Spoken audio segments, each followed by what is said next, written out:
Hormatly Atawatan TV YouTube kanalyny tomoshaçylary, Amerikanyň Birleşik Ştatlarynyň ýurdumyza ýürüte wekilçilik tapar geldi. Ine şol tapar häzir Türkmenistanyňky medeniýet wekillerinden doşup geçirýär. Ne biz şu doşukda zägi saçyk video habarlary ýetireriz.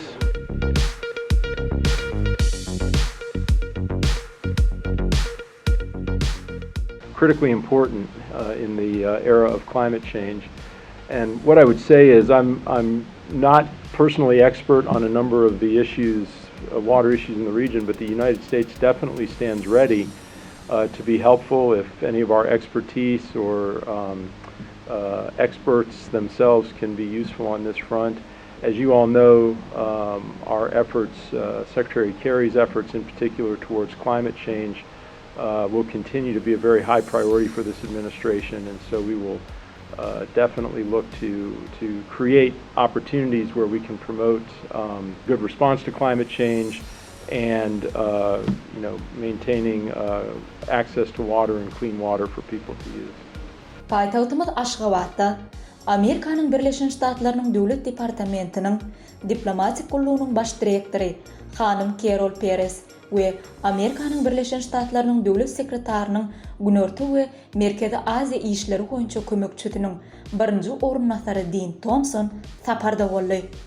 Amerikanyň Birleşik Ştatlarynyň ýokary derejeli wekilleri Türkmenistana saparynyň jemleri goýunça medeniýet ýygynyny gurnady. Amerikanyň Birleşik Ştatlarynyň Türkmenistanaky ilçihanasynyň merkezine geçirilen medeniýet ýygynyny Atawatan Türkmenistan halkara jurnaly hem çağıryldy. Medeniýet ýygynyna Amerikanyň Birleşik Ştatlarynyň Döwlet Sekretarinyň Günorta we Merkezi Aziýa işleri goýunça kömekçisiniň birinji ornatary Tompson saparyň jemleri goýunça medeniýet wekillerine ýüzlendi we habarçylaryň sowallaryna jogap berdi. Tompson Türkmenistana ilkinji saparyny amala aşyrýanlygyny belläp, odalam köp ýurtlarda bolanyny, ýöne Türkmenistan ýaly ýurtlaryň gadymy geçmişi we ýalta geljeginiň bardygyny nälim etdi.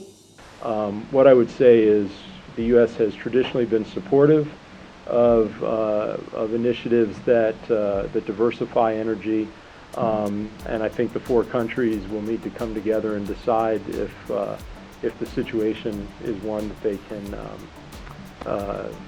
they can usefully proceed with. We will continue to work very closely with Turkmenistan in terms of building border security opportunities and ensuring that Turkmenistan can defend its borders from outside threats. I think we will definitely look for opportunities to increase our business relationships even further.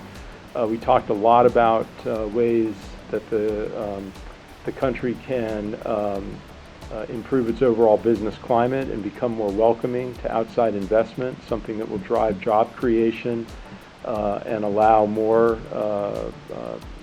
people in Turkmenistan to find good jobs and good opportunities. We also talked about the importance of climate change, and we were encouraging Turkmenistan to consider signing the methane pledge, an effort I know that they're considering and that would go a long way to working globally with us and other countries in the world for us all to seek ways to cut down on methane. So I think that's just to name a few. We're really excited about the direction things are headed. We look forward to working with the government on all these fronts. Saparynyň başyna beden maksatnamanyň çeklerine Nusoy tarihi ýadygarlyklar toplunyny baryp görenligini we türkmen halkynyň hemde beýik ýüpek ýolunyň gadymy tarihy barada köp zatlar öwrenmäge mümkinçilik alanlygyny belledi. Amerikanyň Birleşik Ştatlarynyň ilçihanasynyň Türkmenistanyň hökümeti bilen hemişe gatnaşykda bolup, bu uğurlarda hyzmatdaşlygy giňeltmek uğruny tagalla etýänligini bellen Tompson, ykdysady gatnaşyklary berkitmek, ykdysady ösüşi höweslendirmek we iki ýurtda iş orunlary döretmek üçin Türkmenistanyň hökümeti bilen işleşmegi dowam etdirjekliklerini belledi.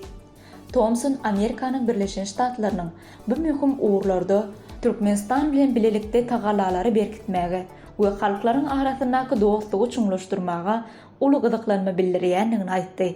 Türkmenistan bilen hyzmatdaşlyk bagatda ýokarda agylan uğurlar bilen baglykda Türkmenistanyň daşary ýurt maýy goýumlaryny çekmegi, täze iş orunlarynyň döredilmegi ýaly sowda, ykdysady uğurlarda gatnaşyklary ösdürmek uğurlaryny gyzyklanma bildirýänligini belläp geçdi.